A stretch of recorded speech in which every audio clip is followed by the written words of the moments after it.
Hey YouTubers, this is Bamboo. I'm the Tailorette, and today we are going to be sharing some tips on how to start historical sewing.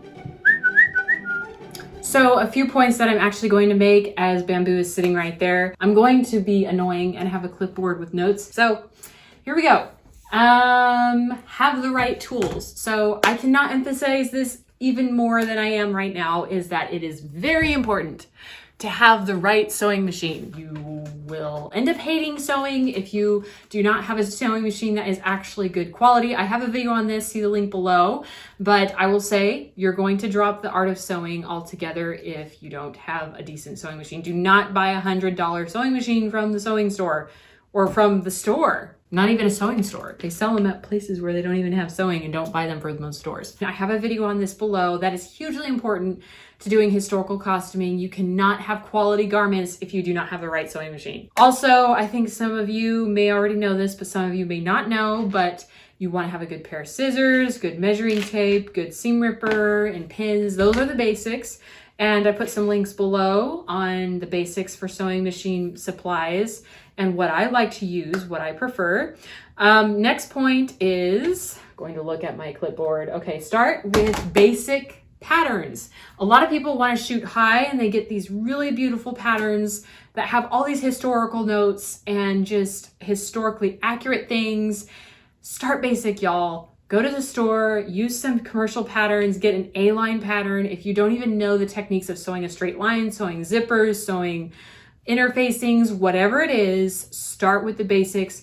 And you can still do historical costuming and do the basics. Like, for instance, a lot of people start off with making an apron, getting an apron pattern.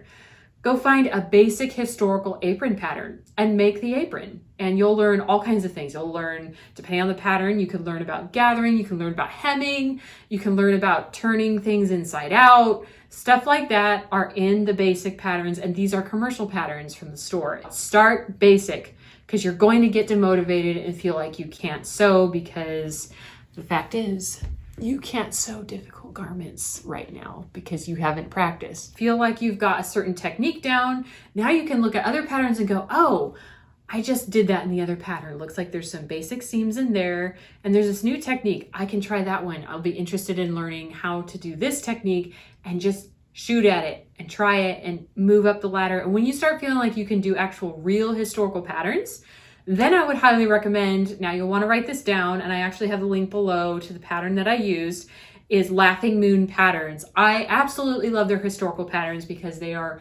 really accurate. They have tons of notes, or the patterns are copied from garments that are actually from historical dresses for the most part. At least the ones that I've used were. So you want to start with those, and they're very just step by step. I felt like it was way more understandable than a commercial pattern, still more difficult than a commercial pattern. Do not start off with these patterns if you're brand new to sewing. The main thing is, as well as learning the basics, is when you buy most historical patterns, they assume that you know all of your techniques. So they'll just be rattling off words and you'll be like, what is that? What technique is that? What does pleating mean? What does a placket mean? What is, putting a facing in there? What does that mean? They're assuming that you have knowledge of how to sew. So that's why it's important to have a well-rounded use of patterns, of other patterns that are for beginners, before you actually start diving into historical patterns. My next point, and maybe this is kind of woven in my other things that I've said, is do not freak out about doing historically correct techniques. I think this is one part where a lot of people start getting really uptight. It's like, oh, it's not period correct. It's like, well, if you're just starting to sew, and if that is your goal, that is totally fine.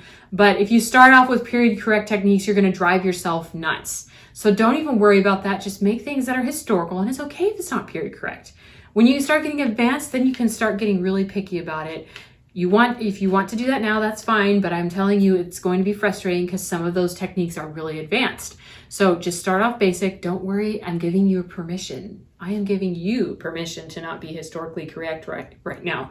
And I'm sure a lot of people will start shooting lots of bullets and darts at me, but you jump right into doing those historically accurate techniques, it's going to not look nice and neat because you don't know the basics of how to make things look correctly. And so you're going to have everything historically correct, but it's going to look sloppy, and you're going to be discouraged because it doesn't look the way you want it to look, especially if you're a perfectionist like me when it comes to sewing. Now, this one point, don't feel overwhelmed when I bring this point up, but having neat And good work is important to having nice garments. And that's going to make you feel really uptight because you're beginning and you don't know how to make straight lines look straight. And that is why I'm here to tell you is to focus on neat and tidy work. Say you make an A-line skirt for one of your first projects for sewing, where you do your basic seams and everything like that. Put it on the mannequin or put it on yourself and go, what looks wrong about this? Why does this look bunchy here? If you look at it and you go, oh, it just looks homemade. It doesn't look quite right. Really evaluate and look in the mirror and go, why does it look that way? Well, maybe it's my machine. Maybe the tension's wrong on my thread. Really start brainstorming. Maybe Google it, look it up. What's wrong with it? Really start with making things look tidy. Actually, what I will say, I first started sewing, I actually did not learn how to make garments right up front. I actually made a ton of quilts before I started making garments, because quilts, they are like, it's like engineering and how when you put buildings together, you can't be 1 foot off in one room. That's just not cool. It's the same thing with quilting. You can't be 1/8 of an inch off. And not that I'm saying that sewing is that way, but that gave me precision and helped me understand why things don't match up. And so when I went into sewing, it just made sense. Sewing is a lot more forgiving. Don't get me wrong. People always joke, I love sewing because it's more forgiving. Yes, but there is a line.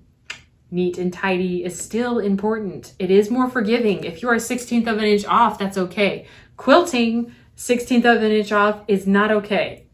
In sewing, it's fine, but still being very tidy with your work is important. Also, I will say, next point is doing your own research is key to learning how to sew. Now, I will say that this is all of learning how to sew, actually. This should be the first point, but I didn't because that would be too confusing. But learning and looking things up when you're doing a pattern, you're like, how in the world do I do a placket? And there are tons of videos out there about different people, how they do their plackets. You can see the different methods, and actually your horizons will be a lot more broadened because you're not married to one way that someone taught you how to do it. You can actually formulate your own way of the best way to do those things. And that's when you create your own original you creations. That's how I learned how to sew. YouTube, Google, and commercial patterns. And even YouTube, there are plenty of historical accurate people on there that do historical tips and things like that. Or if you're not interested in that, there's creative seamstresses that create their own historical styles. There is so much information out there. I think 100 years ago, if people would have had the internet, and they would have been like, whoa, all these resources are at my fingertips. I actually don't need to go and get a degree to do this. I actually don't need to take lessons. I can actually teach myself and I can do it right now. That is the super great thing, is self-motivation is huge in learning how to sew. That will get you so much further than having someone standing right by your side the whole way through. Not that I'm saying lessons are bad. Sometimes that's good to actually get you up on your feet and feeling comfortable with yourself and how to actually sew. Y'all, I know that you can teach yourself how to sew. Anyone can do it. It's kind of like exercising. We are all made to actually exercise. We all are made to actually walk.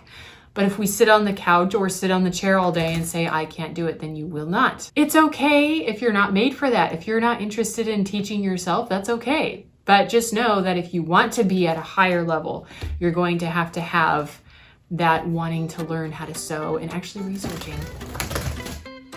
She just flew off the mannequin. Anyways, I hope you enjoyed watching this video.